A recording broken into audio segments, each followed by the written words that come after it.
The three secondary tabs that you see here on the Sessions primary tab capture the sequence of events that are needed to set up a session in Dungeon Builder.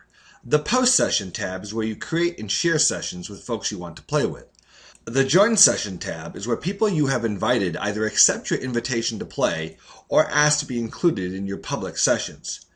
The My Sessions tab does three things. First of all, it is a collection point for all of your active sessions.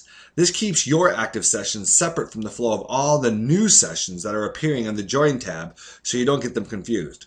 Second, it is where players submit their characters to the Game Master for review. Recall that Dungeon Builder has a character review feature which allows GMs to screen characters that are entering their worlds. And third, you can also start a session, which means you enter the play phase, from the My Sessions tab. Let's look at each of these steps in a little more detail. First, on posting a session. This is pretty simple to do in Dungeon Builder. All you have to do is give your adventure a name. We'll call this Giant Lair number 1. Pick a date for your adventure using the calendar widget, and we'll set this up for Friday at around 7 p.m. And choose the folks that you want to invite to your adventure. I'll choose these two people. And then post the session. And that's it. Now, while that was quick, it's not really the full story. Some important points to remember on this are the following. First of all, only Game Masters can post a session to play. Folks with a player's license can join sessions, but they cannot post them. Second, when you pick your adventure title, this doesn't have to be the same as the dungeon you are going to use for the adventure. So you can name your adventure Giant Lair number 1 like I did here, okay? But I can use any of these dungeons down here when I play that adventure. So go ahead and pick an adventure title that's helpful to you in connecting with your players. Also, the calendar widget always defaults to the current day, okay? It's here on the 7th. But you can pick any day and time to start your adventure. You can also start the adventure now if you want to. So while you can schedule your adventures well in advance, you can also do pickup games on the fly too. Further, the names that appear here in this list, these are the folks who appear in your adventure group over here on the Manage Contacts. As you may recall from our earlier video on sessions, these are the folks who are your default invitees. All you have to do is check their names to send them an invitation. There's no hunting around to find them. However, if you want to post a public session, all you have to do is leave all the adventure group names unchecked, and by default, Dungeon Builder sets up a session as a public session. For example, I'll call this Test 1. I'll do it now, and then I'll attempt to post it. And look at this. It'll say, no person is selected. Do you want a public session? I'll say, okay. Now, while the Post Session tab allows Game Master to invite players to a session, the Join tab is where players see all the sessions that are out there and join them. You can see that the Join tab is divided up into two sections. The top section has all the private sessions that a player has been invited to. The bottom section contains all the public sessions that have been posted by Game Masters who are looking for players. Now, looking at these two tables, you can see under the Adventure Group session that the Game Master Death Knight has invited me to 3 different adventures that have different names and which are taking place at different times. You'll also note that none of these adventures has started as yet, and that I have not responded to the invitations that were sent me. However, before I go through these, I want to show you the notifications for these adventures over here on the Notifications tab. You'll notice that there's a notification for each particular adventure. I can either respond to these invitations here on this Notifications tab, or I can go back to the Join Sessions tab. It really doesn't matter. So let's knock these out and you can see what happens. First of all, I'm going to accept this adventure here, Into the Depths number 2. I click on the invited reply, and I'm given this prompt asking me to accept or reject the join request. I'm going to accept it. You'll also notice that my status is now changed for this particular adventure, that it's now appearing on my My Sessions tab. Now this next adventure, Orc Hunt, I'm going to decline that one. I'm going to say no to the invitation. And the status changes to You Declined. Now you'll note that this particular adventure, even though I declined it, has not been cleared from this table. And the reason why is that while I've declined it now, I may want to reconsider my decision, and I can do so up until the moment the GM ends that adventure. So if the Game Master starts the adventure and I let him know I've changed my mind and want to play, he can re-invite me to the adventure. However, once the GM terminates the session, the adventure will automatically be deleted from this list. And last, I'm going to deal with this final session by going over to the Notifications tab, and you'll notice that the first 2 adventures have been cleared here. I'm going to respond to this 3rd adventure here by accepting it as well. And now all of my notifications are cleared. And you'll notice that this adventure has been added to the My Sessions tab as well, which we'll see in just a moment. Now, public sessions down here work a little differently than private sessions. With private sessions, we know that the GM wants to play with you. But with public sessions, although we know the GM wants to play, we don't know with whom he wants to play. After all, he's opening up the session to everyone who has a license. He may receive 100 join requests, but he can only accept maybe 5 or 10 of those, so he has to have the ability to review players to see who he wants to play with and who he doesn't. So in steps, what happens is that the GM first posts the session for everyone to see, and we've got a couple out here that have been posted by these game masters. Then players who see these sessions here and want to join them, click on the join link that is down here. This sends a request to the game master saying, hey, I'd like to join your adventure, can I? And then the game master has an opportunity to accept or decline those join requests. Note that during this process, notifications are being posted to both the game masters and all of the players' notification tabs to keep everyone on the same page as to where the acceptance process stands.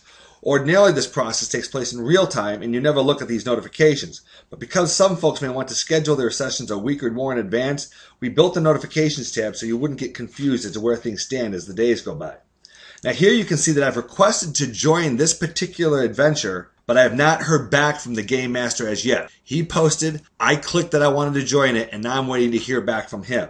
I'm also going to request to join Death Knight's public session here, and as I'm logged in as Death Knight in another browser, I'll accept that and you'll see how this works. So right now it's requested.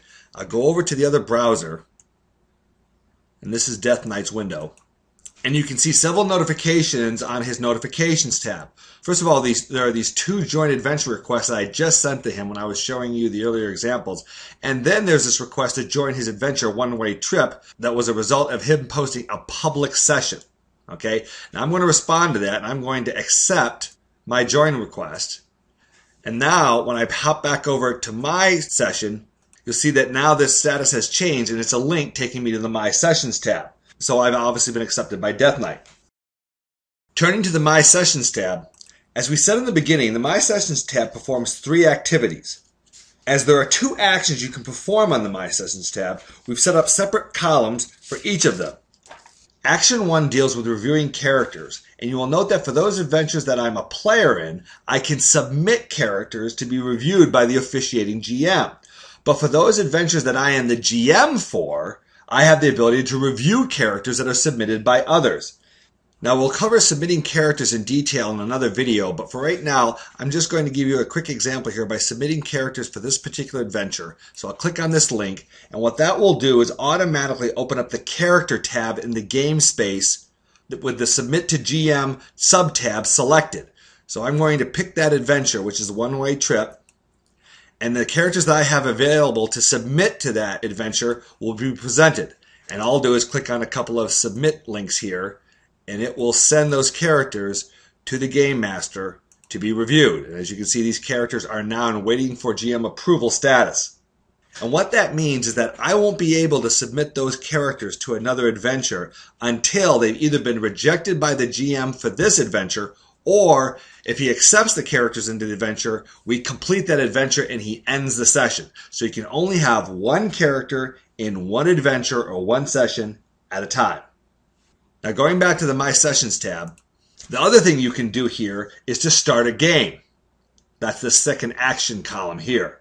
Important things to note about this are, if you are a game master, when you click Start Game, the entire session becomes active and the session status appears as in progress in all of the various status fields that you'll see within Dungeon Builder. If you're a player and you start the session by clicking on Enter Game, that means you are ready to play and you and your characters will show up in the chat function and the various in-session screens. However, the overall session for that adventure is not active until the game master that is running that adventure starts the session. Secondly, you do not have to submit characters before the session starts. Well, that is the correct logical sequence. If you're a game master and you want to post a session and then 30 seconds later start that session, you can. You can always have the players submit their characters for review while the session is in progress. In fact, the character review process itself is completely optional. You can start a session and still use some of Dungeon Builder's most powerful features, like the movable party icon, the random encounter generator, the game clock, and the mapping features, without ever reviewing any characters. The third thing to bear in mind is while you can start sessions from the My Sessions tab, we've also provided this more convenient ability to do so over here on the game space.